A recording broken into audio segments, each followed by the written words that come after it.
Assalamualaikum warahmatullahi wabarakatuh. Perkenalkan, nama saya Nabila Nur Fauzia dari program studi PGMI dengan nomor NIM 123030334. Hari ini saya akan memaparkan strategi pengelolaan kelas yang efektif. Ini bukan sekedar teori, melainkan pendekatan praktis yang dapat langsung diterapkan untuk menciptakan lingkungan belajar yang produktif dan kondusif.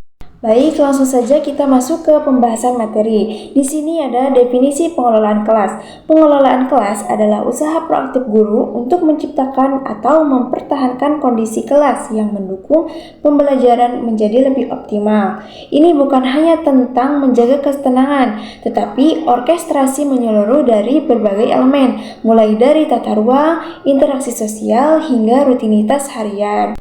Tujuan utamanya itu ada 4. Yang ke-1, menciptakan suasana kondusif dan produktif. Kedua, memaksimalkan waktu belajar sambil meminimalkan gangguan. Dan yang ketiga, mendorong disiplin diri siswa. Dan yang terakhir, membangun iklim kelas positif yang mendukung perkembangan mereka. Intinya, kita mengorkestrasi seluruh elemen kelas agar setiap siswa dapat belajar secara maksimal. Selanjutnya yaitu pengelolaan kelas mencakup 4 aspek fundamental. Yang pertama yaitu aspek fisik, meliputi pengaturan tata letak meja, pencahayaan, sirkulasi udara, alat bantu belajar, hingga pajangan karya siswa. Lingkungan fisik yang nyaman mendukung fokus dan konsentrasi siswa. Dan yang kedua yaitu aspek sosial emosional. Kita perlu membangun hubungan positif antar guru siswa dan antar siswa, menciptakan rasa aman dan nyaman yang menjadi pondasi pembelajaran. Dan yang ketiga yaitu aspek organisasi. Mencakup rutinitas, produser kelas, manajemen waktu, pengelompokan siswa, dan pengelolaan transisi antar aktivitas. Dan yang terakhir, keempat, yaitu aspek pembelajaran, meliputi perencanaan yang menarik, variasi metode pengajaran, diferensi sesuai kebutuhan siswa, serta monitoring dan umpan balik berkelanjutan. Selanjutnya, prinsip pengelolaan kelas yang efektif. 5 prinsip ini menjadi fondasi pengelolaan kelas yang kokoh. Yang ke-1 yaitu proaktif bukan reaktif. Antisipasi masalah sebelum muncul melalui perencanaan matang. Jangan menunggu masalah terjadi baru bertindak. Dan yang kedua, konsisten. Aturan dan konsekuensi ditetapkan secara adil dan sama untuk semua siswa di semua situasi tanpa pengecualian. Dan yang ketiga, jelas. Aturan dan prosedur dikomunikasikan dengan jelas hingga dipahami oleh semua pihak. Dan yang keempat, melibatkan siswa. Libatkan siswa dalam membuat aturan dan bertanggung jawab atas perilaku mereka sendiri. Dan yang kelima, yaitu responsif. Kenali dan tanggapi kebutuhan serta tantangan individual setiap siswa, karena setiap anak memiliki karakteristik yang berbeda. Selanjutnya, yaitu jenis-jenis masalah. Di kelas, kita akan menghadapi 4 kategori masalah utama. Yang pertama yaitu perilaku mengganggu, seperti mengobrol tanpa izin, agresi, ketidakpatuhan, hingga bullying. Dan yang kedua yaitu keterlibatan belajar rendah. Siswa kurang motivasi, sering melamun, menunda tugas, atau mengalami kesenjangan kemampuan. Dan yang ketiga yaitu ada organisasi yang kacau. Transisi tidak efisien, prosedur tidak jelas, atau manajemen waktu yang buruk. Dan yang terakhir yaitu sosial emosional negatif. Iklim kelas yang terlalu kompetitif, siswa yang terisolasi, dan tingkat kecemasan yang tinggi. Selanjutnya ada pendekatan pemecahan masalah. Terdapat 6 pendekatan yang dapat diterapkan. Yang ke-1 yaitu behavioris, fokus pada penguatan positif dan konsekuensi logis untuk mengubah perilaku. Contohnya, sistem token reward. Yang kedua yaitu humanistik, menekankan kebutuhan emosional siswa dan membangun hubungan yang tulus. Contohnya seperti circle time atau mediasi konflik. Dan yang ketiga, kognitif, mengembangkan kemampuan siswa untuk mengatur diri dan memecahkan masalah secara mandiri. Contohnya seperti mengajarkan growth mindset. Dan yang terakhir yaitu sosial, memanfaatkan dinamika kelompok untuk mendorong perilaku positif. Contohnya pembelajaran kooperatif atau rapat kelas. Pemilihan pendekatan bergantung pada akar masalah dan karakteristik siswa. Selanjutnya yaitu langkah-langkah pemecahan masalah. Ketika menghadapi masalah, ikuti 5 langkah sistematis ini. Langkah ke-1 yaitu identifikasi masalah. Lakukan observasi objektif, kumpulkan data, dan pertimbangan konteks secara mendalam. Dan langkah yang kedua yaitu pahami fungsi perilaku.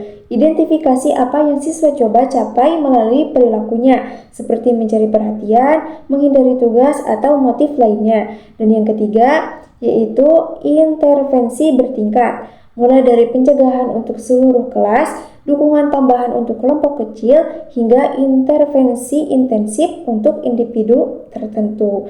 Dan yang langkah keempat yaitu implementasi dan monitoring. Terapkan intervensi secara konsisten, kumpulkan data pelaksanaan, dan lakukan penyesuaian jika diperlukan.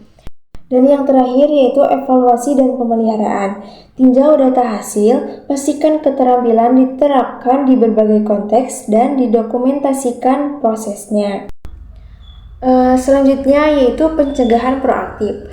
Pencegahan adalah kunci keberhasilan. Investasi waktu di awal akan memberikan hasil sepanjang tahun ajaran. Ada 4 hal penting yang perlu diketahui yaitu hari-hari pertama, siapkan ruang kelas, rutinitas, dan material pembelajaran. Ajarkan ekspektasi secara eksplisit, bangun rapat dengan siswa, dan komunikasikan antusiasme kita. Dan yang kedua, aturan dan ekspektasi efektif. Buatkan 3-5 aturan yang positif, spesifik, dan adil. Libatkan siswa dalam proses pembuatannya. Dan yang ketiga yaitu rutinitas yang mengalir. Tetapkan prosedur untuk masuk dan keluar kelas, transisi antar aktivitas, dan meminta bantuan. Ajarkan, praktikan, dan berikan umpan balik. Dan yang terakhir yaitu desain pembelajaran preventif. Lakukan perencanaan ketat dengan variasi aktivitas, relevansi dengan kehidupan siswa, dan transisi yang mulus untuk memaksimalkan setiap menit pembelajarannya. Dan selanjutnya yaitu membangun iklim kelas positif. Iklim positif membuat siswa merasa aman, dihargai, dan termotivasi. Ada 3 strategi utama yaitu bangun hubungan yang peduli. Sapa siswa secara personal, tunjukkan minat tulus kepada kehidupan mereka, hadiri acara-acara penting mereka, dan kembangkan koneksi personal yang bermakna. Dan yang kedua yaitu penguatan positif. Berikan pujian yang spesifik, tulus, tepat waktu, dan bervariasi. Gunakan sistem penghargaan kelompok untuk mendorong kolaborasi. Dan yang terakhir yaitu integrasi pembelajaran sosial emosional. Ajarkan kesadaran diri, pengelolaan diri, kesadaran sosial, keterampilan hubungan, dan pengambilan keputusan yang bertanggung jawab. Selanjutnya yaitu guru sebagai faktor kunci. Sebagai guru, kita adalah penentu keberhasilan. Ada 3 hal yang perlu diperhatikan, yaitu regulasi diri dan modeling. Tunjukkan rasa hormat, kesabaran, dan semangat belajar. Modelkan cara menghadapi kesalahan dengan baik, kelola stres dengan menjaga keseimbangan hidup, dan yang kedua yaitu refleksi dan mengembangkan diri. Lakukan refleksi harian, cari umpan balik dari rekan sejawat, dan ikuti pelatihan profesional. Terus, kembangkan diri sesuai riset terkini.